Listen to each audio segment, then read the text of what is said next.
Hey everyone, CB here from CJB Studios, and today I am back at it with another movie review for all of you today. And this time I'm going to be reviewing a spooky movie. Since it's October and Halloween is coming up, I figured, well, why not review a movie that's appropriate for the holiday? Or in this case, two holidays for that matter. So, what movie is that I'm going to be reviewing today? A lot of you might be wondering. Why, it is none other than Tim Burton's The Nightmare Before Christmas, which actually just turned 30 years old yesterday. So, yeah, I actually watched this movie on Disney Plus yesterday on October 13th, 2023, since it was actually the film's 30th anniversary, like I said. So, yeah, I figured I'd review it today. So, yeah, let's get into it. So, the movie opens up with, the movie opens up with a bunch of doors that are holiday themed. One of them having a bunny, one of them having a clover, one of them having a heart, and of course, one of them having a pumpkin. That door leads us to Halloween Town, where a bunch of ghosts and monsters and other creepy things are, well, celebrating Halloween every single day. And it is led by the Pumpkin King himself, Jack Skellington. Of course, for this Halloween, Jack Skellington feels, well, he doesn't really want to do the whole Halloween thing anymore. So his dog, Zero, who is a ghost dog, leads him to the land of the other holiday-themed doors. And he stumbles across the Christmas-themed one and goes inside and is amazed at what he's seeing. Like, he sees a bunch of, elves making toys, and there's snow everywhere, and a bunch of other interesting stuff. And because of it, it gives him the idea, well, why don't we take the Christmas holiday as our own?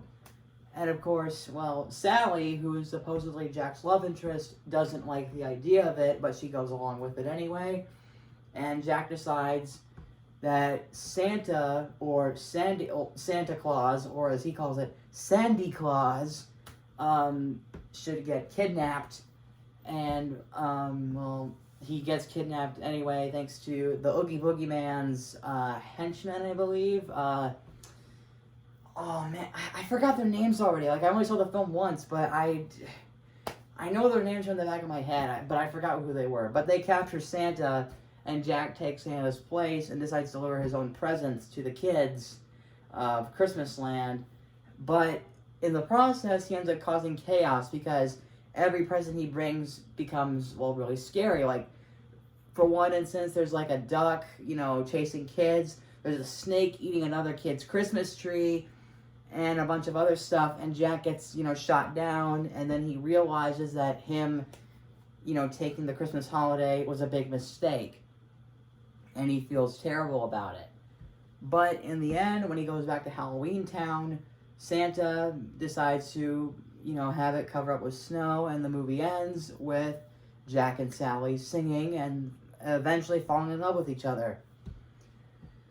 So yeah, that was my review on The Nightmare Before Christmas. It was pretty short since, again, I only saw the film one time, but as for my thoughts on the movie, I actually really liked it. I thought it was really good. Like the fact that this was made in 1993, and it surprisingly holds up really well. Again, this is my first time actually watching it.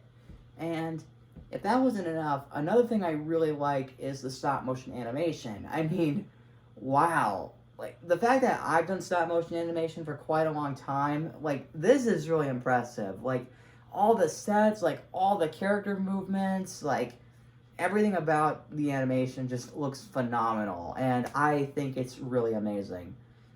And of course, there's also the music. There's a lot of songs in there, This Is Halloween, What's This, What Have I Done, and of course the Oogie Boogie song.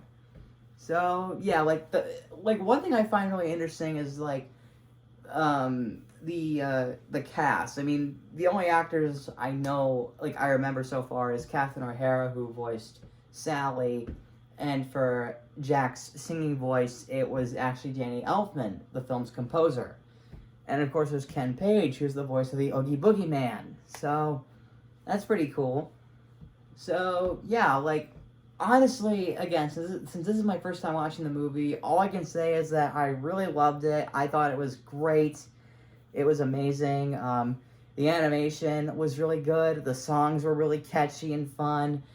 And the concepts, too, like, each holiday having, like, its own world is just fantastic. Like, again, we've got Halloween Land, we've got Christmas Land, and of course there's a couple other lands out there as well, like Easter Land being like an egg and a bunny, the four-leaf clover, which was it four leaves? I don't know. It was a clover on there, and I believe that was like St. Patrick's Day Town or St. Patrick's Land or something. It's not really specified at all. Then there's like Valentine's Land, which is where the heart is, and of course, well, yeah, like, I thought that was a really interesting concept, so, yeah. Now, I'm sure this is going to be debatable, because at the beginning of this video, I said that this movie would be perfect for two holidays.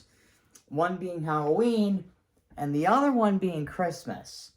Because many people, even today from what I've heard, at least I think so, they still debate if this is a Halloween movie, or if it's a Christmas movie. Now, since I actually just watched it yesterday, I feel like it's more of a Halloween movie itself, because Christmas is like, it does play a factor into it, yes, but I don't feel like it's the main focus of the movie up until, later when Jack decides to, we should make Christmas our own, that, because, yeah, Santa Claus is in it, and I can see why it seems like a Christmas movie, but if you were one of those people that wanted to watch a family, a Christmas movie before, Christmas Day, I don't know if this movie would be perfect for it, because, it's basically about making Christmas a quote-unquote living nightmare, hence the film's title.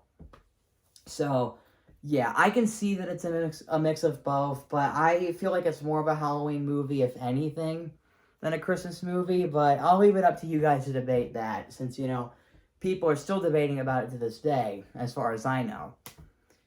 And of course, I forgot to mention, the film was actually directed by Henry Selick, who also directed Coraline and James and the Giant Peach, actually. So yeah, I probably should have mentioned that earlier. So yeah, that was my review on The Nightmare Before Christmas. If you guys want to check it out, go give it a watch on Disney Plus, since it is celebrating its 30th anniversary. If you've seen it, what did you guys think of it? For me personally, I loved it. I thought it was really great, like I said. The animation holds up really well. The music is really nice. The characters are really unique in their own ways. And, yeah. So once again, that's my review on The Nightmare Before Christmas. Comment below and let me know what you guys think of this review. If you haven't seen this movie in a long time, go give it a watch, even though this is my first time checking it out overall, like I said. And, well, yeah. Thank you all so much for watching. Please comment, like, subscribe, ring the bell, and I will see you all next time. CB from CW Studios, signing off.